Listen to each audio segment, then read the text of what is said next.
बिस्मिल्लाहिर्रहमानिर्रहीम। मोहतरम नाज़रीन इकराम, आज की हमारी इस गुफ्तगू का मौजू है लैला और मजनू कौन थे।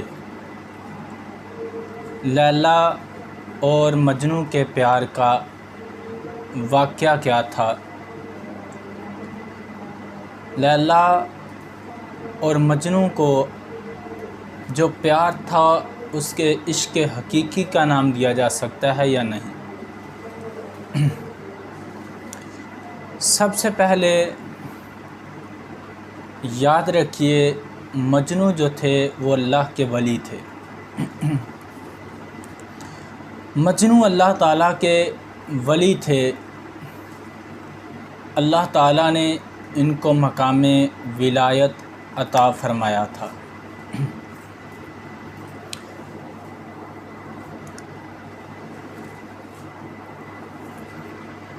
इनको लैला के साथ मोहब्बत थी, प्यार था। गलियों में चलते फिरते थे, इनको लैला नज़र आती थी। आजकल हर कोई इश्क का दावा तो करता है, मोहब्बत का दावेदार तो ज़रूर है, मगर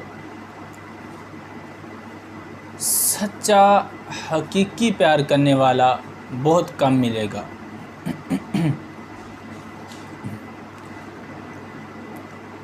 मजनू जो थे ये लैला के साथ इश्क़ हकीकी कर बैठे थे। इनकी हालत ये हो गई थी कि इनकी अगर अपनी लैला भी इनके सामने आ जाती तो उनकी तरफ भी तवज्जो नहीं करते थे। वो आके कहती मैं तेरी लैला हूँ। कहते मेरी लैला तू नहीं है, मेरी लैला तो आसमानों में फिरती है, मेरी लैला तो वो देखो मशरिक़ के किनारों में है, मेरी लैला तो वो देखो मगरिब के किनारों में है। हालत ये हो गई थी। अब बहुत प्यारा वाक़या है, ख़ुसूसन उन लोगों के नाम जो दावे तो हर बात के करते हैं, मगर जब वक्त आता है तो दावे को साबित करने के लिए उनके पास कोई दलील नहीं होती। एक मर्तबा ये लैला के दरवाज़े पर जाकर बैठ गए।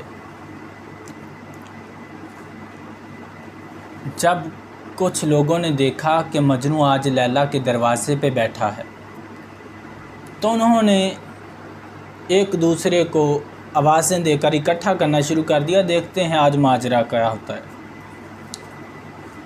जब काफ़ी लोग इकट्ठे हो गए तो लैला की जो कनीज़ थी वो बाहर आई। देखा कि बहुत सारे लोग हैं, लैला का मजनू जो है वो भी उनमें मौजूद है। वो कनीज़ अंदर गई, लैला से जाकर कहा कि लैला तेरा मजनू बाहर आया है। लैला ने कोई मीठी चीज़ उसको नाम देने किसी हलवा बनाकर भेजा। कहा जाओ जाकर मेरे मजनू को ये खिलाओ। वो कनीज़ प्लेट में रख कर बाहर लेकर आई। लोगों का हुजूम इकट्ठा हो चुका था, पता नहीं चल रहा था कि लैला का मजनू कहाँ है, कौन है। अब उस कनीज़ ने आवाज़ दी, कहा कि लैला का मजनू कौन है। लैला ने उसके लिए ये मीठी चीज़ हलवा बेचा है। अब हर एक ने जब हलवे का नाम सुना तो मौलवी तो पहले हलवे से बदनाम है, एक मिसाल के तौर पर किया हुआ है। वैसे ये ज़रूरी नहीं होता कि बिल्कुलिया तौर पे जिस फ़िरके को जिस बात से बदनाम किया जाए उसका हर फ़र्द उस काम में मुब्तला हो। अब जब हलवे का नाम सुना तो सब के हाथ खड़े हो गए। हर एक कहने लगा मैं लैला को मजनू हूँ, मैं हूँ लैला का मजनू, मैं हूँ लैला का मजनू। कनीज़ ने जब ये माजरा देखा तो वापस लैला के पास चली गई, अंदर दरवाज़ा बंद किया, अंदर चली गई। लैला ने पूछा बताओ क्या हुआ? कहा मैं इस तरह ये हलवा लेकर गई हूँ। मैंने पूछा लैला का मजनू कौन है? तो हर एक का हाथ खड़ा है, मैं हूँ लैला का मजनू, मैं हूँ लैला का मजनू। अच्छा, लैला ने कहा जाओ अब एक खाली प्लेट लो, एक छुरी लेके आओ।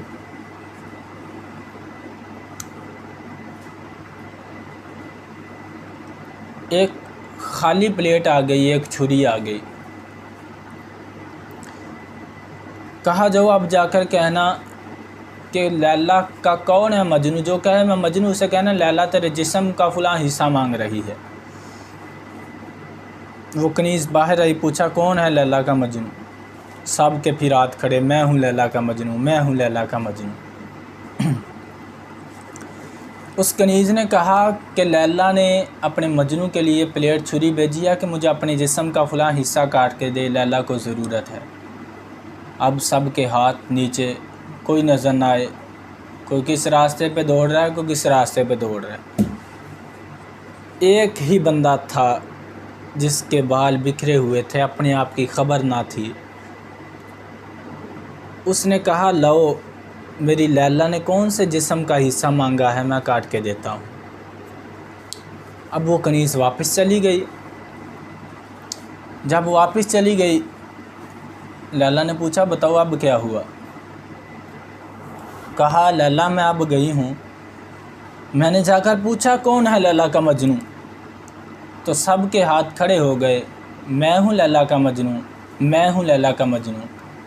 मगर जैसे ही मैंने ये बात की है कि लैला अपने मजनू के जिस्म का फ़लाँ हिस्सा मांग रही है, जिस्म का फ़लाँ टुकड़ा मांग रही है, तो सब के हाथ बैक वक्त नीचे हुए।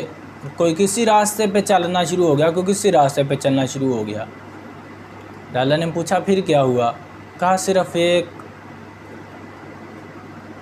फ़कीर था जिसके बाल बिखरे हुए थे, अपने आप की खबर ना थी। उसने मुझे कहा था लो मेरी लैला ने जिस्म का कौन सा हिस्सा मांगा है, मैं आ दूँ। कहा जाओ फिर ये हलवे की प्लेट ले जाओ और मेरे उस मजनू को खिलाओ, वही मेरा हकीकी मजनू है। ये था इश्क़ हकीकी, यह था प्यार, ये थी मोहब्बत कि यहाँ पर जान की भी कुर्बानी देने की बात आए तो आदमी परवाह ना करे। आज दावेदार बहुत होते हैं, लेकिन जब किसी पे मुश्किल वक्त आता है तो कोई साथ देने के लिए भी तैयार नहीं होता। इसको कभी इश्क़ हकीकी का नाम नहीं दिया जा सकता, तो कभी आप सच्चा प्यार नहीं कह सकते। प्यार तो वो होता है कि जान की बाजी भी लग जाए तो इंसान परवाह ना करे। इसी तरह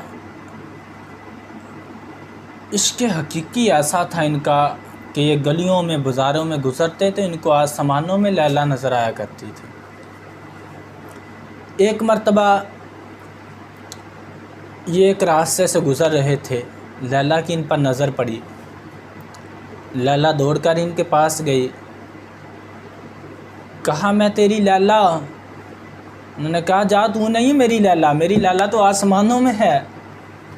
कहा मैं ही तेरी लैला हूँ, देखो तो सही। कहा नहीं नहीं मैंने नहीं देखना, तू मेरी लैला नहीं, मेरी लैला तो मशरिक़ के कोनों में है, मगरिब के कोनों में मुझे नज़र आ रही है, तू मेरी लैला नहीं है। ख़बर नहीं थी अपने आप की, डूब गए थे। फिर अल्लाह ने मकाम अता फरमाया, मकाम वलायत पे फायज़ हुए, मकाम वलायत इनको हासिल हुआ। तो इश्क़ हकीकी इसे कहते हैं। नबी पाक के सहाबा को नबी पाक से इश्क़ था, प्यार था, मोहब्बत थी, और वो सहाबा थे जान की परवाह नहीं किया करते थे। ये नहीं देखते थे कि मेरा बाप है, मेरा बेटा है, मेरा भाई है।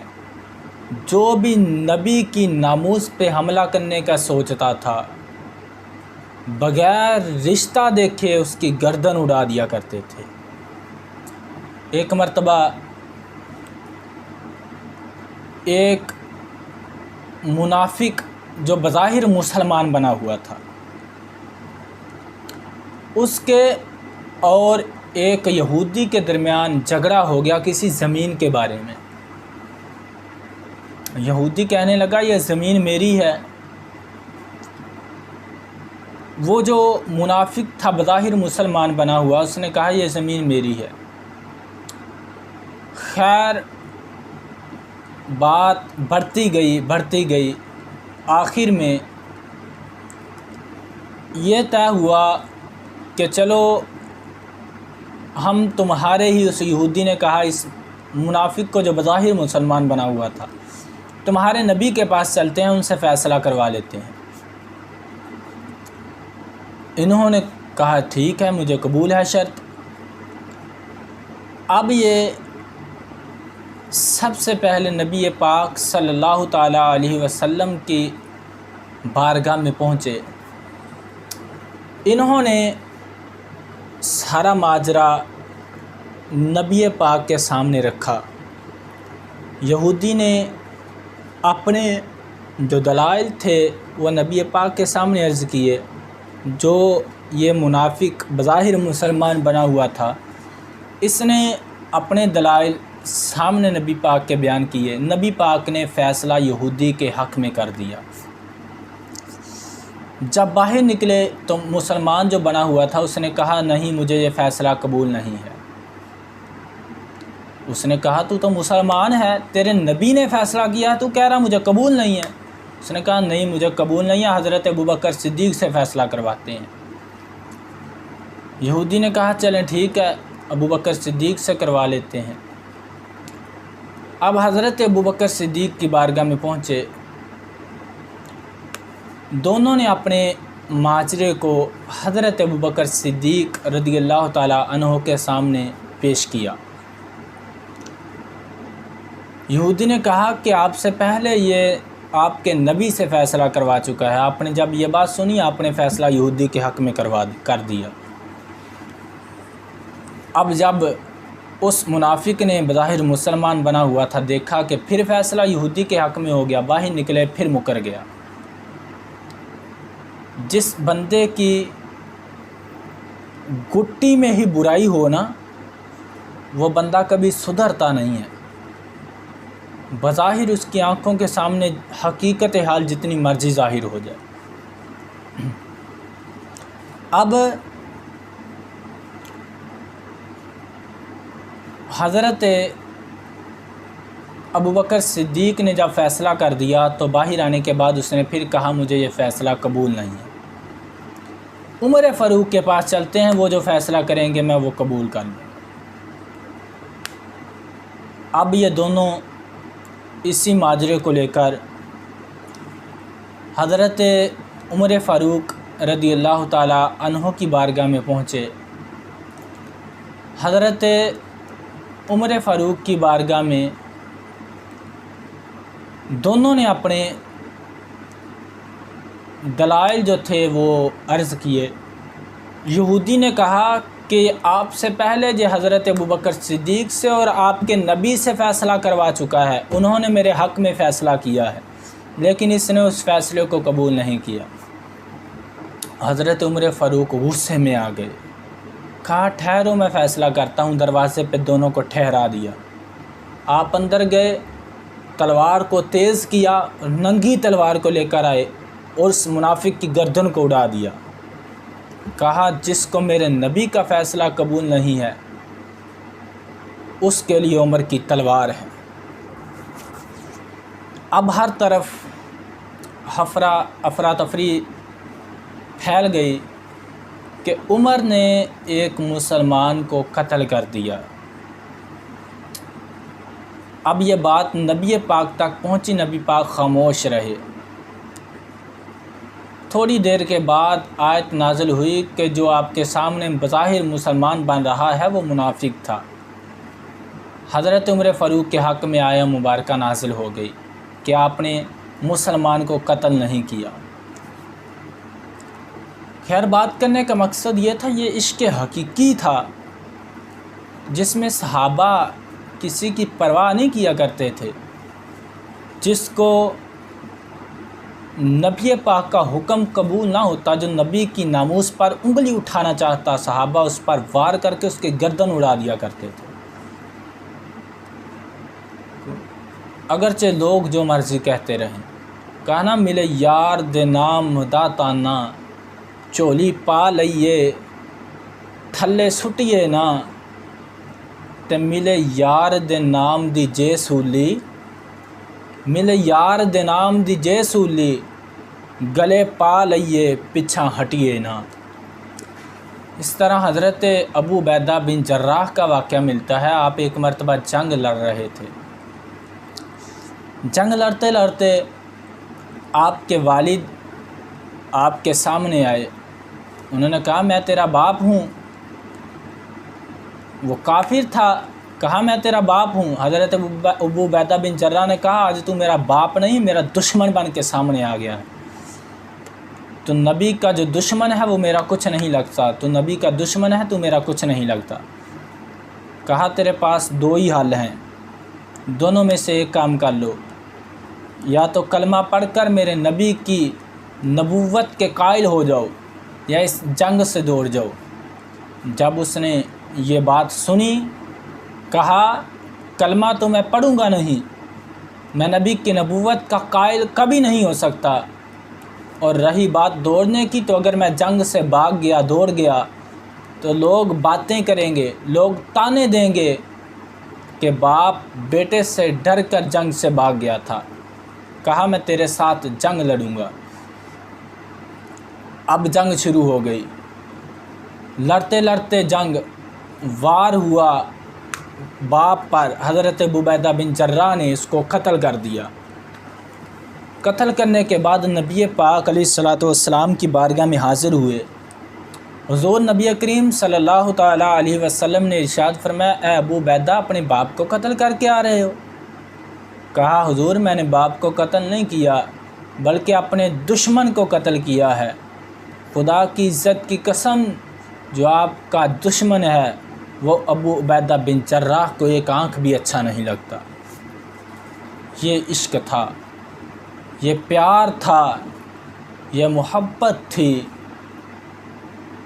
कि बाप की परवाह नहीं की बल्कि नबी की नामूस पे, नबी की नबूवत पे डट कर खड़े हुए और नबी की नबूवत पे डट कर पहरा दिया।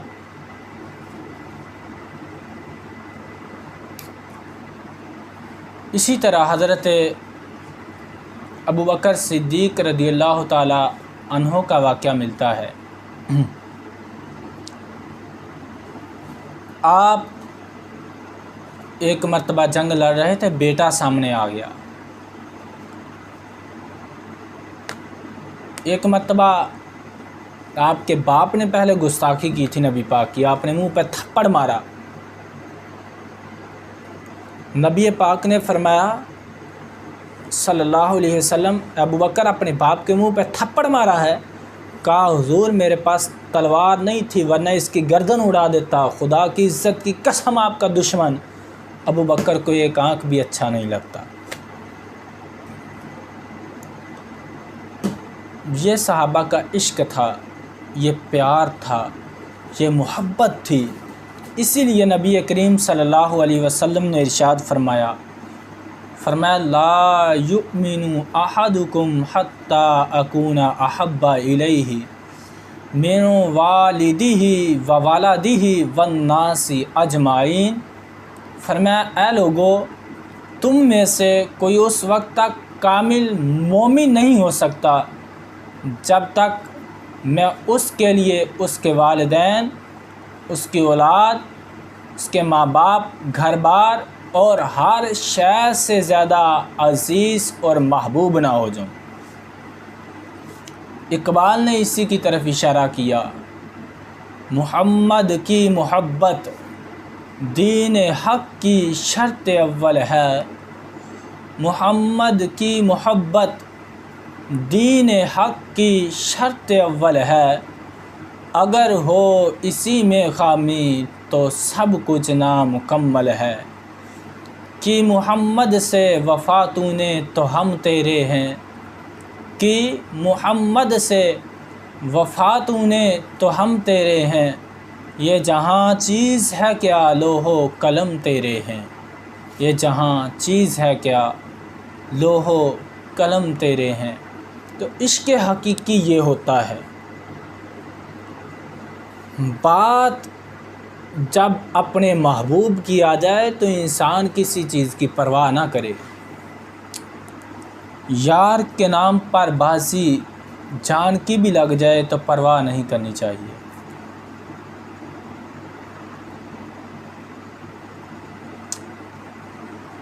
इसी तरह का वाक़या था लैला और मजनू का कि इन्होंने आपस में जो इश्क किया था, जो प्यार किया था, जो मोहब्बत की थी, वो सच्ची की थी।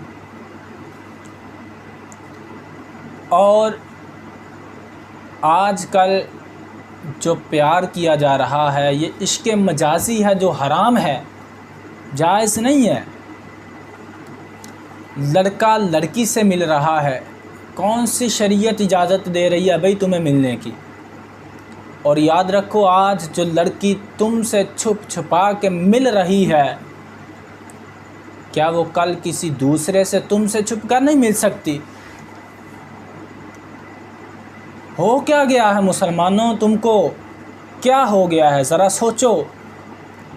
जो लड़की छुप छुप के तुमसे कालों पे बातें कर रही है, कल वो तुमसे छुप के किसी और से बातें नहीं कर सकती, कर सकती है। इसलिए सच्चा प्यार उसी वक्त है जब निकाह हो जाए। अगर वाकई सच्चा प्यार है तो भेजो रिश्ता उनके घर में, मांग लो रिश्ता। और एक मैं घुर की बात बताने लगा हूँ आपको आज। अगर ज़िंदगी में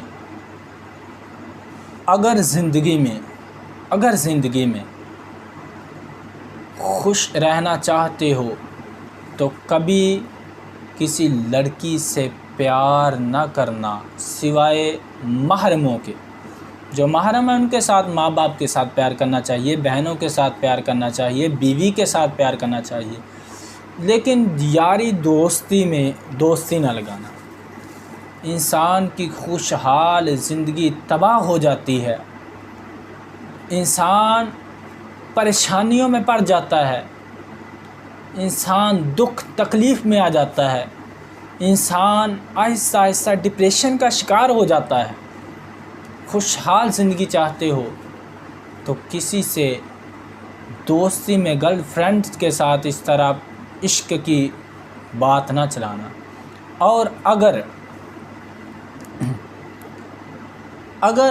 गैर इख्तियारी तौर पर, गैर इख्तियारी तौर पर कभी किसी से मोहब्बत हो जाए, कभी किसी से प्यार हो जाए, तो एक बात याद रखना, इसको छुपाना ना। अपने माँ बाप के सामने कह देना कि फ़लाँ लड़की के साथ मैं प्यार करता हूँ, उससे मैं शादी करना चाहता हूँ।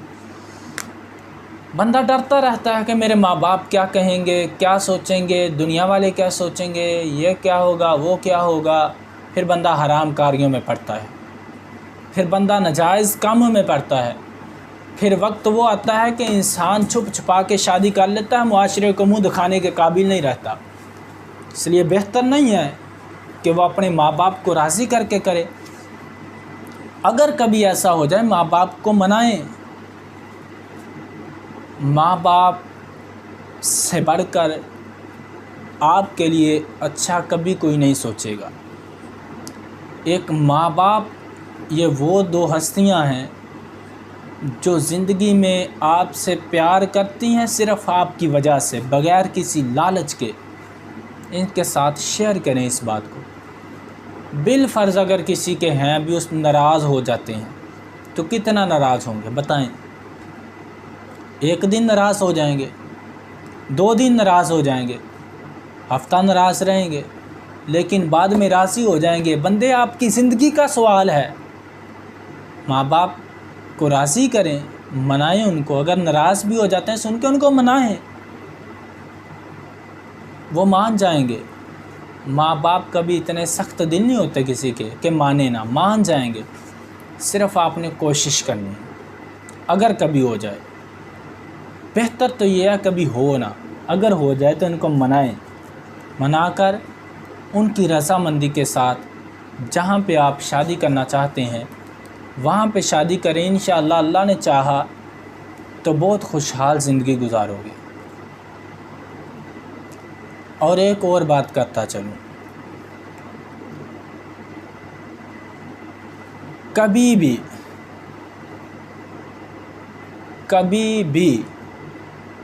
भी अगर किसी से सच्चा इश्क हो जाए, प्यार हो जाए, बग़ैर इख्तियार के, अपने जिगरी यारों के साथ इसको शेयर ना करना। हम क्या करते हैं, हमारा मसला क्या है, किसी से प्यार हो गया, मोहब्बत हो गया, कोई दिल को अच्छा लगा, आके अपने दोस्तों के साथ बताना शुरू कर देते हैं, भाई वो लड़की कैसी है, वो ऐसे है, वो ऐसे है। बास तो इतने बेगैरत बेहिस होते हैं जो लड़कियों से बातें खुद तो करके गुनाह करते हैं मगर अपने दोस्तों को भी सुनाते हैं। ये देखो मैं बात कर रहा हूँ, साथ बैठ के उसके बातें करते हैं, फिर अपनी दोस्तों की तस्वीरें दोस्तों को दिखा रहे होते हैं। ये बगैरती और बेहिस्सी की इंतहा है। कभी ऐसा हो जाए तो अपनी जिगरी यार के साथ भी ये बात शेयर ना करें। आज जो आपका जिगरी यार है वो कल आपका दुश्मन भी बन सकता है, और जो गहरी दुश्मनी होती है वो अक्सर दोस्ती से तब्दील होकर जाती है। जब वो दुश्मन बनेगा, आपके एक एक राज को, एक एक पुल को खोल के लोगों के सामने रख देगा, माशरे में आपकी इज़्ज़त को मट्टी में मिला देगा। इसलिए अगर कभी हो भी जाए तो आपने करना क्या है, अपने जिगरी यारों के साथ इस बात को शेयर नहीं करना। अपने माँ बाप के साथ शेयर करना है और जिगरी यारों के साथ शेयर नहीं करना। और एक और बात, अगर कभी हो जाए क्या इश्क, तो लड़की वाले जो हैं, माँ बाप लड़की के, उनके साथ अपना ताल्लुक़ बढ़ाएं, उनके करीब हों, उनके साथ बात कीजिए कि मैं आपकी बेटी से निकाह करना चाहता हूँ, आपकी बेटी से मोहब्बत करता हूँ। वो अपनी बेटी की रज़ा को देखकर आपके साथ कर देंगे। लड़की को कहें कि आप बात को ना छुपाएं, अपने माँ बाप को बयान करें। इसका आपको बहुत समरा मिलेगा, इसका बहुत फ़ायदा मिलेगा आपको। आप इन बातों पे अमल करेंगे तो ज़िंदगी खुशहाल गुज़रेगी आपकी। वरना अगर आप उसी तरह चलते रहे जिस तरह ये दुनियादारी आज चल रही है, तो यकीन कीजिए हसरत व नदामत के अलावा आपके हाथ में कुछ नहीं आने वाला। आप हसरत व नदामत में पड़े रह जाएंगे। इसलिए इन बातों पे अमल करने की कोशिश करें, इनको अपनाएं, इन पे अमल पैरा हों। इंशाअल्लाह अल्लाह ताला इस दुनिया में भी आपको खुशहाल कर देगा, और अल्लाह ने चाहा तो क़यामत में भी माँ बाप की मोहब्बत की वजह से, बीवी से प्यार की वजह से, मोहब्बत की वजह से आपको सुरखरुई हासिल होगी।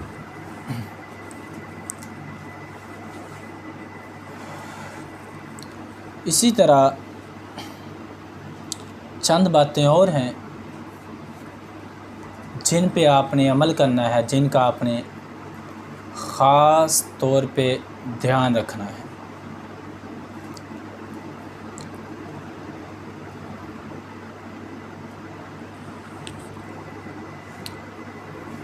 इसमें दो तरह की कैटेगरियां हैं इस बात में जो मैं अर्ज़ करने लगा हूँ, शादीशुदा, गैर शादीशुदा। शादीशुदा जो होते हैं वो अक्सर 6 माह 1 साल तक तो बीवी से मोहब्बत करते हैं, लेकिन बाद में उनकी मोहब्बत ख़त्म हो जाती है। इसकी वजह क्या है? इसकी वजह ये है कि उनकी आपस में अंडरस्टैंडिंग जिस तरह की होनी चाहिए वो नहीं होती। बीवी अपने शौहर के सामने जिस तरह उसको रहना चाहिए वैसे नहीं रहती। गंदे कपड़े मैले कुचाले पहने हुए हैं, बाल बिखरे हुए हैं, तो भाई वो शौहर आपसे वैसे मोहब्बत नहीं कर पाएगा। बीवी को चाहिए वो अच्छा लिबास पहन के साफ़ सुथरा, नया हो या पुराना, साफ़ सुथरा हो, उसको पहन के अपने शौहर के सामने रहे, अपने बालों को कंघी करे और बालों को सुहलाकर अच्छे खूबसूरत करके अपने शौहर के सामने रहे। और अगर हो सके तो खुशबू लगाए हमेशा उसके सामने। इससे क्या होगा, इससे पूरी ज़िंदगी वो शौहर आपसे मोहब्बत करेगा। और ये कोई गलत बात नहीं है, ये नबी पाक के दौर से साबित है। नबी पाक की अज़वाज ये किया करती थीं, जब आप तशरीफ़ ले जाते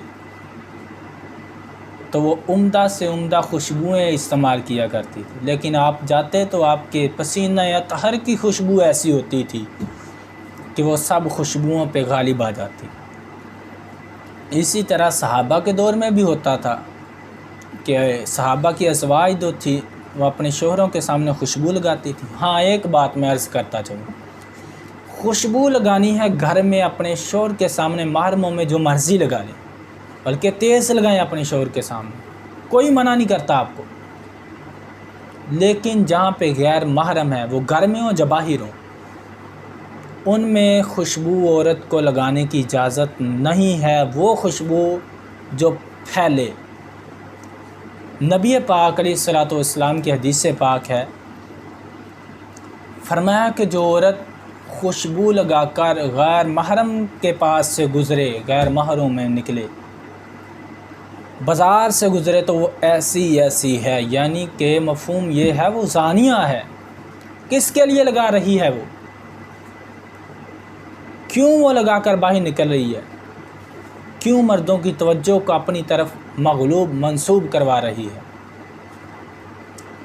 इसलिए इन उसूलों पर भी अमल करना। इसी तरह जो शौहर है उसको भी चाहिए वो अच्छा लिबास पहने, खुशबू लगाए, सर में बालों में तेल लगाए और अपनी बीवी के पास जाए। इससे बीवी को नफ़रत नहीं होगी, घुटन नहीं होगी, वो आपसे प्यार करेगी, मोहब्बत करेगी। अल्लाह ताला हमें अमल करने की तौफ़ीक़ अता फ़रमाए। अल्लाह ताला हमको दुनिया और आखिरत की भलाइयाँ नसीब फ़रमाए। जियो तो ऐसे जियो कि हर कोई तुम्हारा एहतराम करे, मरो तो ऐसे मरो कि दुश्मन भी तुम्हें सलाम करे। व आखिरु दावाना अनिल हम्दुलिल्लाहि रब्बिल आलमीन।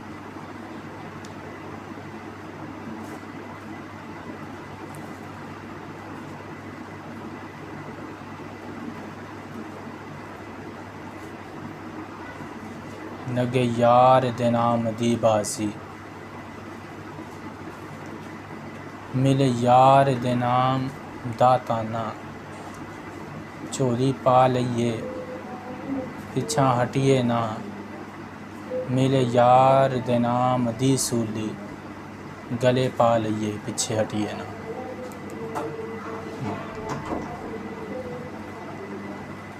ताला हमें अमल करने की तौफ़ीक़ अता फ़रमाए। आमीन बिजाहि नबील अमीन व सल्लल्लाहु ताला अलैहि व आलिहि व बारिक वसल्लम।